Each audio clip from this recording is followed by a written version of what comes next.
Hello, Pearson. Thanks very much for joining us. Could you just give us an update on what exactly is happening at the moment, what we know in the far northern Cabo Delgado province? Good evening, Sally, and yes, thanks for the opportunity. The situation in Cabo Delgado has been lurching from one dilemma and crisis to another over the course of much of this year, and we've seen an uptick in attacks from insurgents over the last few months in the face of efforts by the government, backed by private military contractors, to push the insurgents back. The situation has received significant international attention in the last couple of days due to the reporting of a mass beheading in a village called Muatidi in the Muidumbi district of Cabo Delgado. There is actually no corroboration whether there was a mass execution at the particular village itself, or whether we're talking about a series of executions in the area. Beheadings have been a modus operandi of the insurgents over the last few years. But what we have seen, obviously, in the last few days, the last month or so, is a significant increase in the number of killings. Also, the forced displacement of now over 350,000 people from the province. That's over 15% of the province. And the government's struggling really to contain this insurgency. So we're in a very difficult situation right now where people are looking to see what the region might be able to do to assist, and assistance from further afield. But Mozambique itself has demonstrated a degree of reluctance to engage multilaterally with SADC, for example, and is currently seeking assistance through bilateral discussions with a range of different actors in the region and beyond. Is this the work of Islamic State or smaller regional groups? And what is the goal?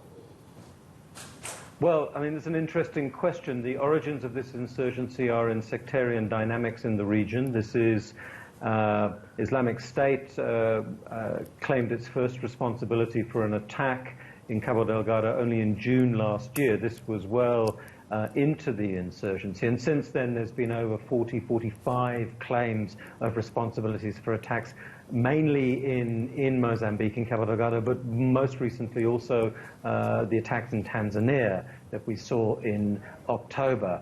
The links between local insurgents and Islamic State are unclear, although there clearly is a relationship that is demonstrated in what one might call the media jihad, the claims of responsibility. But there are also a number of other international actors, particularly from the region, from Tanzania and so forth, who are engaged in the insurgency. What we don't know is the leadership structure. Certainly there's been some evidence about local leaders involved, but the messaging itself from the insurgents is not clear. Local insurgents refer to themselves in attacks as Al-Shabaab, not to be confused with Al-Shabaab in Somalia, but the boys, a locally named grouping, and not Islamic State.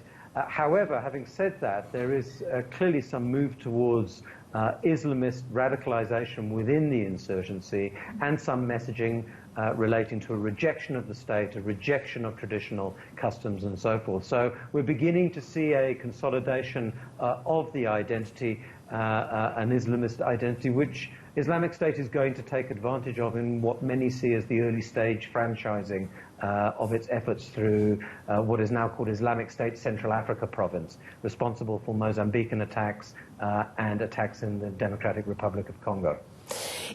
Some reports are suggesting that Islamic State influence in the Middle East is on the decline, and now IS is actually focusing on Africa. Is this accurate? Well, yes, there certainly has been. With its pushback in Iraq and Syria, we've seen an extension of its propaganda channels on a range of African fronts and activities, it demonstrating its relevance and its presence on the African continent. And in that context, the media jihad efforts are more than likely to exaggerate its presence. But that doesn't mean we should be complacent in any way whatsoever. And there are all sorts of potential dangers for the development of this insurgency, either under the auspices of Islamic State or indeed perhaps some other international franchise. But more to the point is that we are dealing with a set of local factors here as well, which cannot be put to one side. The long-term sustainable solution to this issue requires addressing those local factors. And what we see at this stage is the Mozambican state struggling to deal with the hard security options, let alone thinking about the longer-term issues around development, sustainable human security options, de-radicalization, and conflict resolution. Those kinds of objectives are a very long way off at the moment. Well, thank you very much for joining us. That was Piers Pegu, Senior Consultant for Southern Africa for the International Crisis Group. Very worrying. Over 350,000 people have been displaced.